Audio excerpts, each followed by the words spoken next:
untuk berjamaah, memang itulah tujuan daripada adzan. Mau sembahyang di tempat yang tempat kamu mendengar, silahkan. Yang penting dirikan sholat. Karena ini sudah menunjukkan waktunya masuk sholat. Tuh. Kalau datang, oh luar biasa. Ada 7 diantaranya yang akan mendapat naungan Allah di saat nanti tidak ada yang mendapat naungan. Itu diantaranya musholin, orang yang mengerjakan sholat berjamaah di masjid. Ya, itu diantara. Ada salah satu hadis yang menerangkan bahwa Rasulullah SAW bersabda itu, inna sab'ata yudhilhumullahul azimu bidillihi. Ada 7 kata Nabi yang akan mendapat naungan Allah yang maha agung dengan naungannya. Itu diantaranya muhibbun, orang yang menyayangi. Ada orang mendengar itu, kita mau pergi sholat, kita tahu dia orang muslim, kita ajak. Masalah dia mau nggak mau bukan urusan kita, urusan kita ngajak. Nah, ajakan ini itu tanda kasih sayang. Kenapa? Karena kalau sampai dia meninggalkan sholat ini, itu orang kebelangsaknya. Ngerti nggak kebelangsak? Itu kebelangsaknya itu orang di akhirat nanti sangat luar biasa. Karena satu waktu saja kita tinggalkan sholat, misalnya zuhur saja, ditinggalkan itu dengan sengaja, lantaran aja sampai habis waktunya. Dia tetap wajib dibayar itu, sholat itu. Wajib. Kalau dia sampai tidak kerjakan juga, berarti benar-benar sengaja itu, man taroka sholatan wahidatan faqad kafara jiharon. Siapa saja yang meninggalkan satu waktu sholat dengan sengaja, dia jelas sudah menjadi orang kafir secara jelas, secara terang-terangan. Itu andai kata nanti itu sepanjang hidupnya itu dia ganti itu dengan sholat zuhur. Kalau hidupnya 60 tahun diganti 60 tahun, itu nggak ketebus yang kemarin ditinggal dengan sengaja itu. Na'udzubillahi, berat ya sholat. Jangan, wa innaha lakabiratun illa alal khosyiin. Sesungguhnya sholat itu memang berat, kecuali hanya orang-orang yang khusyuk, artinya orang yang ikhlas, mukhlisina lahuddin, orang yang ikhlas memegang agama, orang yang ikhlas menjalankan agama. Itu dia yang merasa ringan untuk mendirikan sholat. Masya, itu pun termasuk berat dia berjuangnya itu, apalagi subuh. Masya Allah, kita pulang 2:30, baru tidur 2:30. Lah subuh jam berapa? Jam 4:30 lewat dikit, lewat 5 menit. Tuh, itu kan daripada bangun sholat subuh mau dikasih duit dia 5 juta. Iya kan? Tapi itu kan neraka. Na'udzubillahi min dzalik. Ini dia nih. Makanya kita itu muhibbun, orang yang menyayangi, ajak. Ada saudara kita enggak, kita ajak, bilangin, ente sholat enggak? Sholat kerjain. Enggak perlu kita kontrol tiap hari ke rumahnya. Kita punya keponakan, kayak punya apa, kita yang penting ajak. Itu tanda kasih sayang yang sebenarnya. Dibandingkan orang itu, lu nggak punya duit ya? Enggak, nih gua kasih duit 100.000. Itu sama diajak sholat. Padahal dia sering meninggalkan sholat, kemudian dia mau, itu luar biasa ajakannya, pemberiannya itu, pemberian untuk ngajak sholat luar biasa. Tuh. Kemudian apapun orang yang pandai menjaga dirinya, yang halal juga pandai-pandai menjaga, bukan mentang-mentang halal dimakan seenaknya. Dia makan kulu wasrabu walatus ribu, dia nggak berlebihan, walaupun itu halal. apalagi yang haram. Tuh, itu orang afif namanya. Yang kemudian yang ketiga itu nasyiun, pemuda yang sedang mencari jati dirinya, tetapi tetap dia ibadat kepada Allah dengan giat.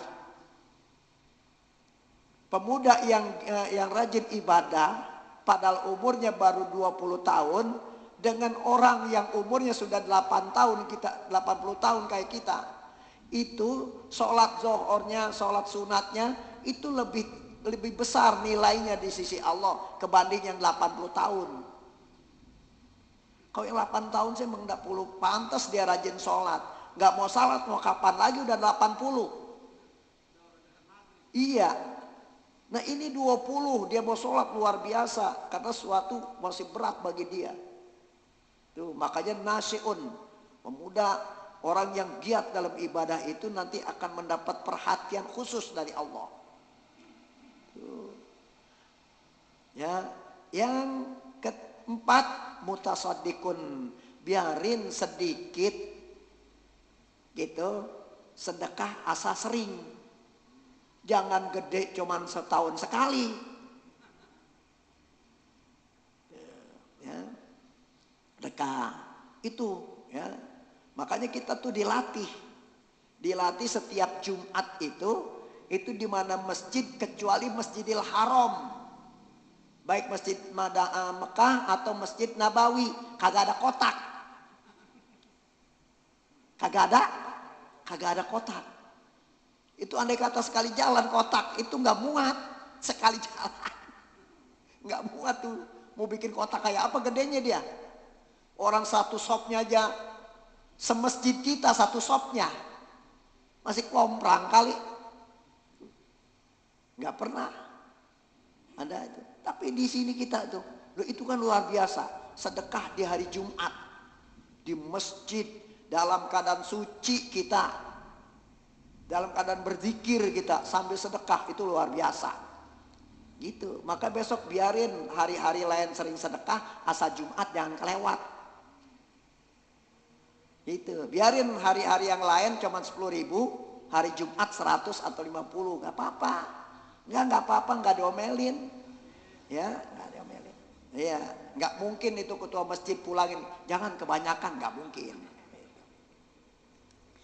Hadirin dan pendengar yang berbahagia, jadi adzan ini kita bukan, kita ikutin ya. Kita nggak usah lanjutin tuh yang dilindungi Allah itu.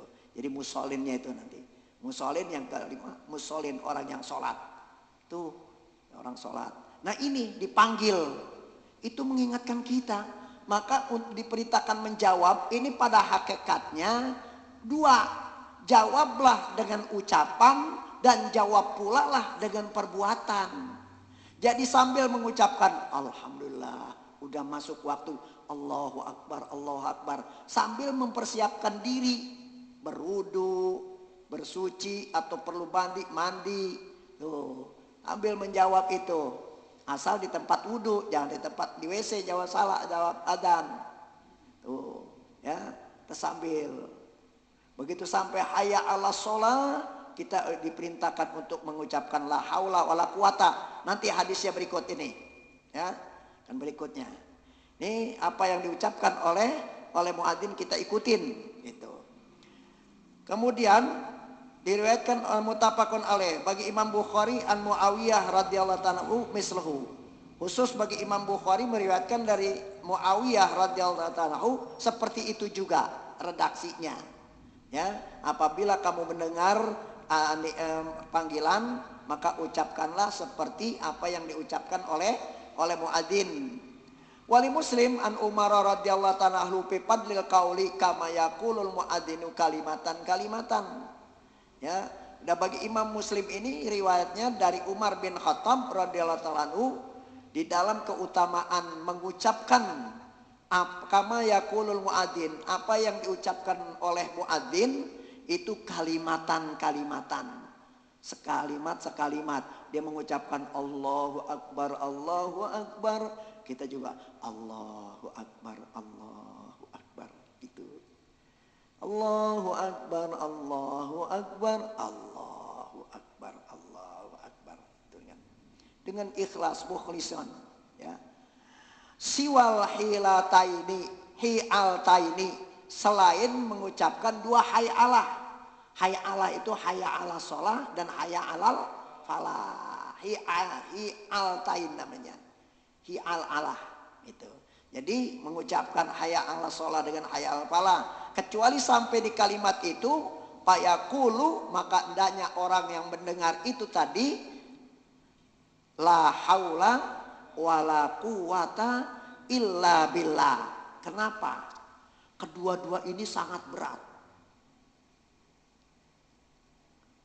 Mengucapkan Allahu Akbar ringan sekali, tapi timbangan amalnya berat. Di akhirat nanti berat banget itu, ya. Kemudian dan selanjutnya, tetapi di saat kita mau mengerjakan sholat, melaksanakan yang diajak oleh muadzin ini berat sekali. Oleh karena itu kita harus ada pemasrahan diri kepada Allah. La haula wala quwata illa billah.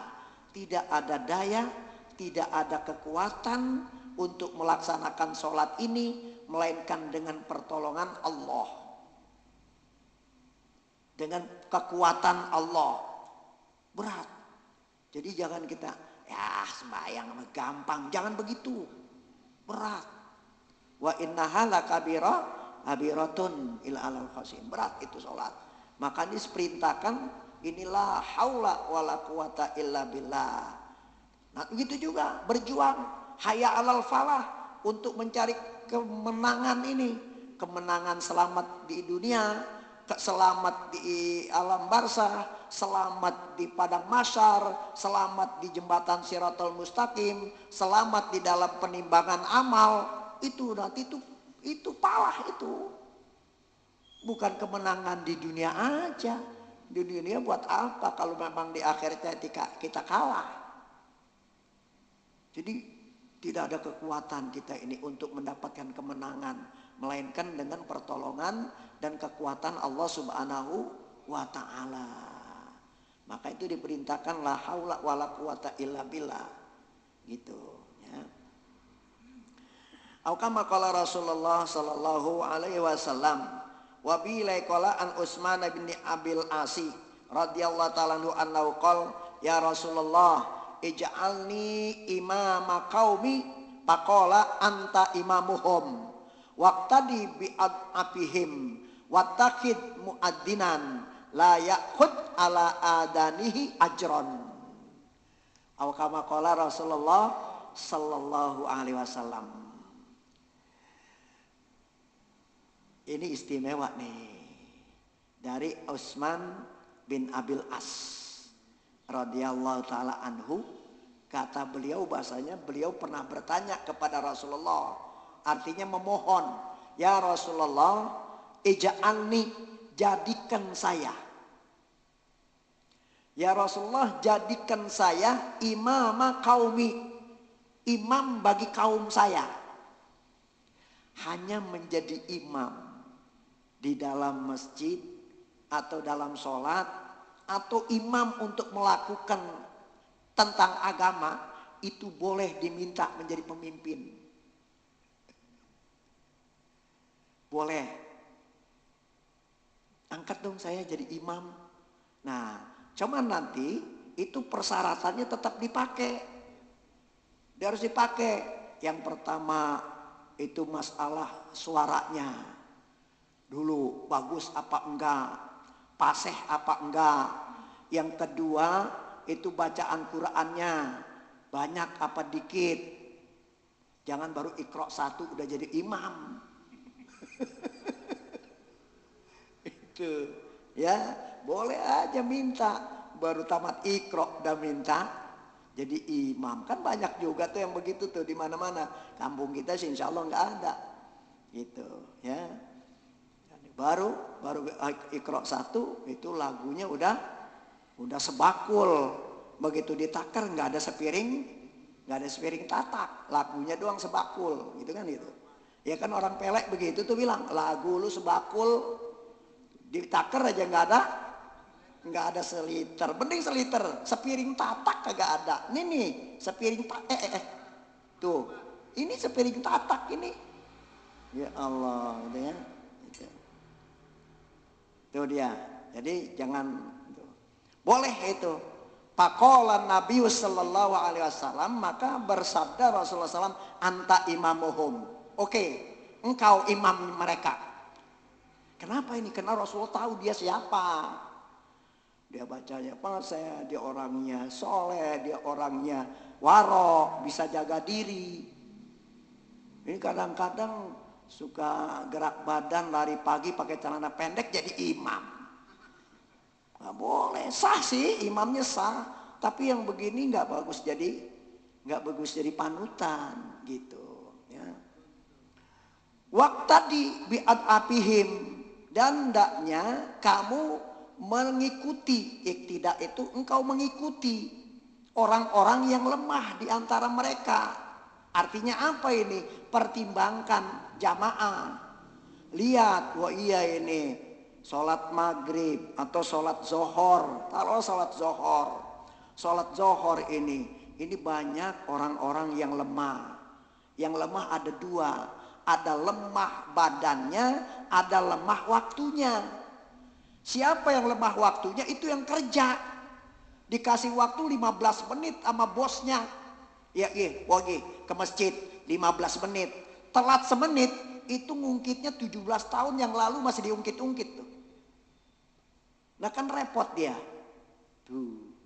Makanya saya tuh kalau Jumat saya berusaha khutbah saya nggak mau panjang-panjang. Lagi kan khutbah panjang-panjang nggak boleh. Iya. Nah itu kita pikirin tuh yang begitu. Jangan sampai besok woga di sono, gua mau ke sono biarin jauhan dikit nggak apa-apa. Lah pakai ngambek. Iya masalah dia mau sholat di mana sih urusan dia, tapi ngambeknya yang jelek. Ya kan? Itu. Nah itu jadi iniin. Kita pertimbang. Begitu juga tuh. Waktadi bi'ad apihim. Kalau memang kamu jadi imam mereka, kamu perhitungkan itu. Yang lemah-lemah itu. Jangan orang udah guyul-guyul diri. Ente bacanya itu habis Fatihah rakaat pertama sabihis. Rakaat kedua hal ata hadisul khosiyah. Udah ngap-ngap tuh imam. Rukunya ya Allah sama berdirinya. Dia bisa nyungkep tuh orang. Iya, begitu selesai. Assalamualaikum warahmatullahi. Kebetulan dia ngaji juga itu imamnya. Salam kedua dia nggak pakai salam lagi. Dia kabur pulang. Sah nggak tuh sholatnya? Sah. Karena salam kedua hukumnya sunnah. Dia ngerti. Dia nggak pakai salam kedua lagi dah. Udah ngancir aja udah. Gimana? Emang gue mau ngurusin dia aja. Dia ngurusin dia. Ya, nah itu jangan. Jadi silahkan kata Rasulullah. Kamu jadi imam, tetapi pikirin yang tua-tua itu. Kalau sujud juga jangan lama-lama. Kalau mau dilamain itu juga harus musyawarah. Ya saudara-saudara sekalian, setuju nggak ini? Saya ini sholat zohor, rakaat pertama saya mau baca tabarok ini, habis Fatihah.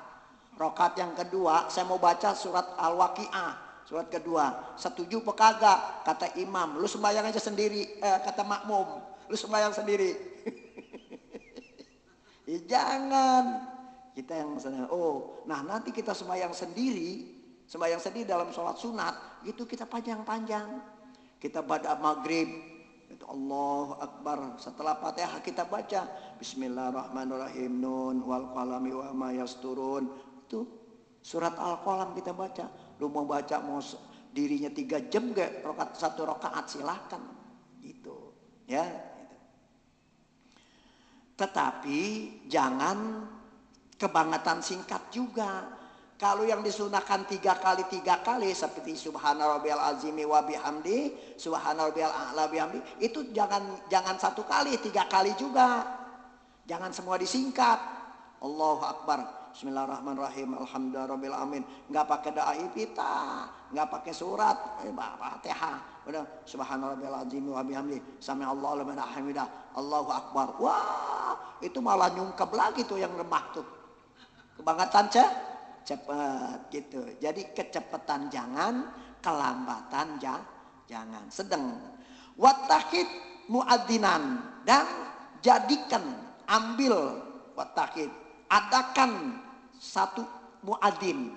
Jadi muadzin ditetepin. Tuh, emang bagusnya muadzin tuh ditetepin. Zohor misalnya, Zohor me asar si Ali, maghrib Mama Isa, Muhammad, ntar subuh karena tuh paling berat Mahmud, ya rumahnya dekat masjid. Yo, Mahmudnya kesiangan mulu lagi. Tuh gitu, ditentuin itu ya. La ya'khud ala adanihi, janganlah orang yang diangkat menjadi muadzin itu ya'khud mengambil ala adanihi, atas adannya itu ajron, upah. Nah, jangan muadzin ini minta upah, diupahin, ambil. Itu. Dia jangan minta. Ya'khud ini ada kesengajaan minta, ngambil. Tuh, kalau dikasih, ambil. Gitu. Nah, makanya kata nih, apa namanya hadiah dari pengurus gitu. Makanya untuk muadzin, untuk khotib itu jangan bilang upah, jangan bilang sedekah, hadiah. Sama kiai, sama ustadz tuh bilangnya hadiah gitu. Kenapa? Kalau ngasih, kalau sedekah itu ada unsur tinggi pendek, tinggi rendah. Yang sedekah yang tinggi, yang disedekahin yang rendah. Melecehkan namanya. Tuh. Tapi kalau hadiah itu bisa saja dari yang pendek ngasih yang tinggi, dari yang kecil mengasih yang besar, yang miskin ngasih yang kaya, boleh. Nggak ada urusan hadiah. Makanya di negeri kita ini kan kacau. Orang bawa parcel kagak boleh. Kacau. Makanya dia gede. Kalau parcelnya gak boleh, entar sel-selnya dibuka, engsel-engselnya dibuka tuh tempat duit. Ya, berangkas kan pakai engsel, engsel-engselnya dibuka. Berangkas yang gak dibawa, isinya diangkut. Orang hadiah, nah al-hadiyatu alamatul mahabbah.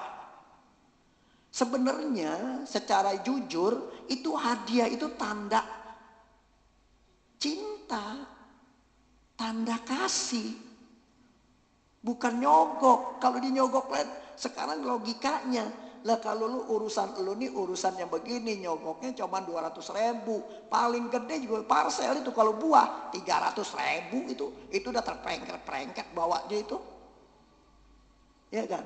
Nah, kecuali parcelnya mobil, itu baru ditanya. Hadiah sama direktur mobil, lah masa hadiah mobil, gitu ya. Nah, itu boleh itu, KPK tanya itu, ngapa mobil, nggak ada yang gedean lagi, itu, ya. Ini parcel kagak boleh.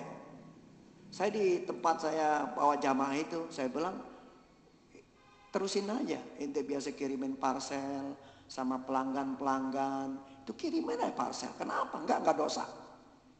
Jangan takut sama manusia, itu malah hak mahabbah. Jadi orang Masya Allah, orang tuh inget ya sama saya. Tuh, ya. Lah saya itu kadang-kadang Masya Allah dibawain ketupat doang, girang banget, jauh bawanya. Dari mana ini? Dari Cinere, bawain ketupat. Kalau kita emosi, di sini juga 3 biji gue beli banyak gitu. Enggak, berarti oh ini orang inget sama gua ya. Allah, ingatnya itu yang mahal. Gitu. Ini dilarang, makanya tambah kacau. Gitu. Nah, oleh karena itu nih muadzin jangan minta gaji. Gua sih Ya boleh aja, kalau sekali tarik lu emang nih angkot. Takut nanti suaranya hilang gitu ya. Itu ya. Kalau dikasih boleh gitu ya. Artinya memang ada budgetnya. Gak apa-apa. Orang kan makanya kan disering diumumin tuh.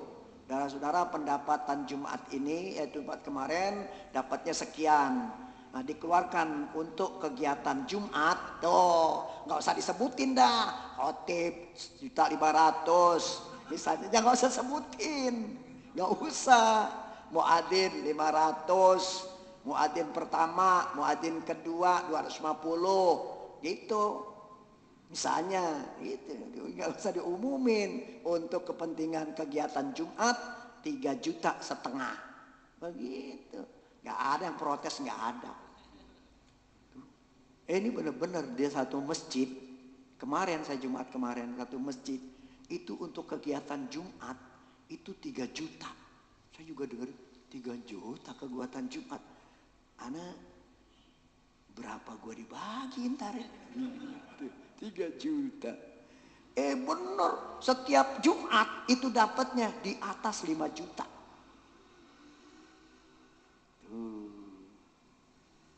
Di atas 5 juta. Ini berarti dia sebulan itu 20 juta dia dapat. Tiap Jumat, tiap bulan tuh. Pantas kasnya hampir ratusan juta. Kasnya ratusan juta. Itu. Kita 10 juta aja dan pot-potan kita. Habis yang ribuan mulu kita pungutin. Sono lihat biru merah itu. Ngitungnya di W tuh biru merah gitu. Nggak ada yang dauk gitu. Ya kan puluhan ribu sekarang yang baru kelamaan dikit dauk jadi ya dekil gitu. Al-kama qala Rasulullah sallallahu alaihi wasallam. Udah isa belum ya? Belum. Nah, itu dia. Akhrajal khamsatu dikeluarkan oleh yang 5 Hasan al-Tirmidzi dan Imam Tirmidzi menganggap hadis ini hasan. Wasahul Hakim dan Imam Hakim mensahihkan hadis ini. Wa billahi qala an Malik bin Hawaris radhiyallahu ta'ala anhu annahu qala lana nabiyyu sallallahu alaihi wasallam idza hadaratis salatu falyu'adzin ahadukum. Ini ya. Jadi apa namanya al-hadisa, hadis ini panjang. Al-hadisa ay kamilil hadis, sempurnakan hadis ini, panjang dia. Diambil sedikit dari Malik bin Auris radhiyallahu ta'ala anhu, kata beliau bahwasanya telah bersabda kepada kami Nabi sallallahu alaihi wasallam, idza adaratis sholatu, apabila datang waktu sholat, idza adaratis sholatu ay waktu sholat, apabila datang waktu sholat, falyu'adzin ahadukum, maka adalah adzan seorang di antara kamu. Tuh. Kemarin kan ada itu. Dia terangkan, walaupun kita sholat sendirian di tengah hutan, masih disunahkan adzan dan iqomah. Gitu. Ya, adzan. Ya nanti masalah udah telat waktu ya nggak usah pakai speaker. Itu kan adzan nggak boleh pakai speaker, nggak boleh gitu. Nah, adzan kita harus nutup auratnya pakai kain, pakai baju, jangan pakai speaker gitu.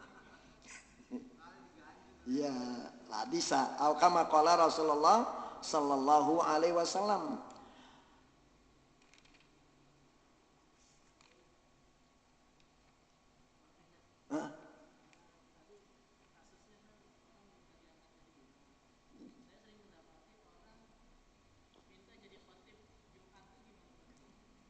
Ya boleh.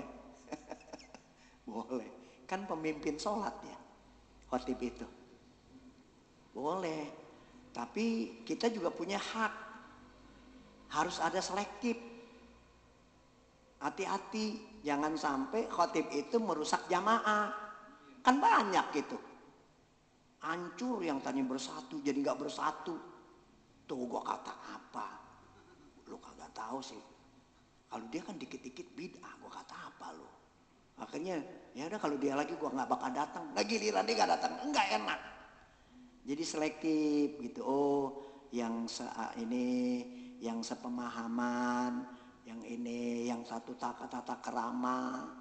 Jangan khotib pakai safari, gundul, ya sah sih sah saja. Sah-sah saja itu. Asal tutup aurat aja. Lah kan laki auratnya pusar sampai dengkul. Andai kata dia khotib cuman pakai celana bakal ngalap sawu sampai sini sama kos kutang, sah khutbahnya. Cuman begitu dia repo khutbah lelepin. Lelepin di empang. Sah khutbahnya. Itu kan nutup aurat. Ya, sah. Dia jadi imam, sah sholatnya. Jadi pakai celana sampai sini, pakai kaos, nggak usah kaos ini dah, kaos kutang yang sampai sini, sah sholatnya. Cuman rapi sholat, gotong rame-rame, lelepin, gitu. Itu namanya nggak pakai adab, bener tapi kagak bagus. Sedangkan Islam ini mengajarkan bener tapi bagus. Khudu zinatakum inda kulli masjidin. Pakai bajumu yang cakep, yang bagus, yang layak. Nah kalau itu kan nggak layak. Masa jadi imam pakai kaos kutang? Gitu. Iya, kalau bicara sah-sah memang. Tuh, ya. Ada juga yang begini, dekil banget ya khotib, bajunya kuning putih, udah dekil banget. Bajunya ini juga baju panjang, udah dekil. 7 minggu nggak ganti itu aja. Alasannya Sayyidina Umar, dia seorang presiden katanya. Begitu mau khutbah, nungguin bajunya kering. Nungguin bajunya kering. Nah kalau yang basah ditungguin kering, berarti yang kering ada nggak? Lah kagak ada. Dia presiden. Alasannya dia begitu. Saya bilang lu sok tahu lu. Itu yang ditungguin jubah. Beliau kalau nggak pakai jubah nggak enak. Jubahnya itu yang belum kering. Emang jubahnya cuman atu. Ini Marzuki jubahnya 6. Dia cuman atu jubahnya. Itu yang ditungguin jubah, bukan baju. Ya langsung katanya nggak apa-apa, kan sah-sah saja. Ya sah-sah aja. Kalau nggak di masjid gue gaplokin loh. Gitu. Yang rapi. Karena Allah sendiri yang nyuruh. Walaupun itu kedudukannya sunnah. Itu perintah dari Allah. Khudu zinatakum. Kan fi'il amr. Likuli amrin dan wujub. Tiap-tiap amar untuk wajib. Tapi dilihat di sini. Oh, nanti ada kaidah-kaidah dari ulama. Berarti ini bukan untuk wajib. Ini sunnah. Tapi sangat dianjurkan. Pakai yang rapi. Coba kalau dia udah dekil. Ya lah pakai. Biar cakep juga khutbahnya. Lehernya udah hitam. Begitu kan. Lah kan jadi cerita tuh orang dengar khutbah. Batal Jumatnya. Orang itu nggak dapat pahala Jumat. Orang ngomong aja kan. Begitu aja kan nggak dapat pahala Jumat orang itu. Dia datang di sini tapi nggak bawa pahala Jumat. Cuman bilang, ada anak-anak ribut. Itu sama. Jangan kau bilang kepada saudaramu pada waktu lagi khotib berkhutbah. Gitu. Ya. Nanti di sini ada bab khutbah ini. Ya, ada waktunya. Nah, dan udah waktu Isya sampai di sini saja. Lebih kurangnya mohon maaf. Hadirin yang berbahagia, para pendengar radio RKB di mana saja berada, mudah-mudahan Allah Subhanahu wa taala berkahi kita dan diberkahi radio RKB ini sehingga terus berkumandang untuk syiar dan dakwah Islamiyah. Al-Hadiniyah Al-Fatihah. Bismillahirrahmanirrahim. Alhamdulillah. Iyyaka na'budu wa iyyaka nasta'in.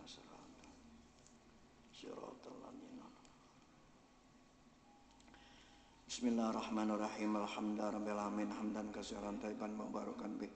Hamdan yu'abi namika bi mazidah ya rabbana lakal hamdu wa lakas syukru kama yanbaghi jalali wajhikal karim wa 'azimi sultani. Allahumma shalli ala sayyidina Muhammadin sholatan tunjina biha min jamil ahwali wal afat wa taqdilana biha jamil hajat wa tutahhiruna biha min jamil sayiat wa tarfa'una biha indaka 'ala darajat wa tubalighuna biha aqsal ghayat min jamil khairat fil ayati wa ba'dal mamat.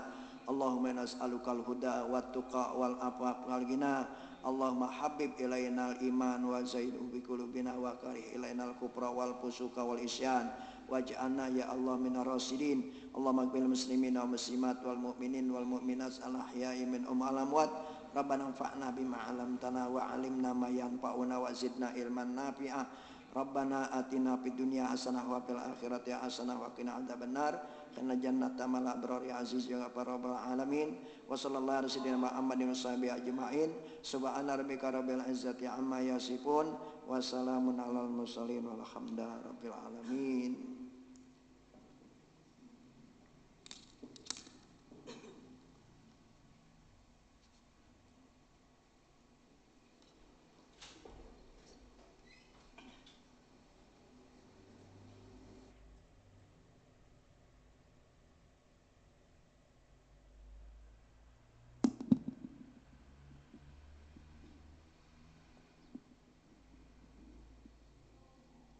Allahu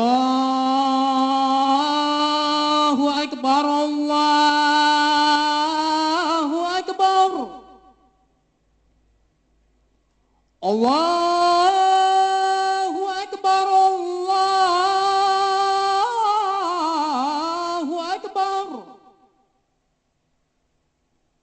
Asyhadu an la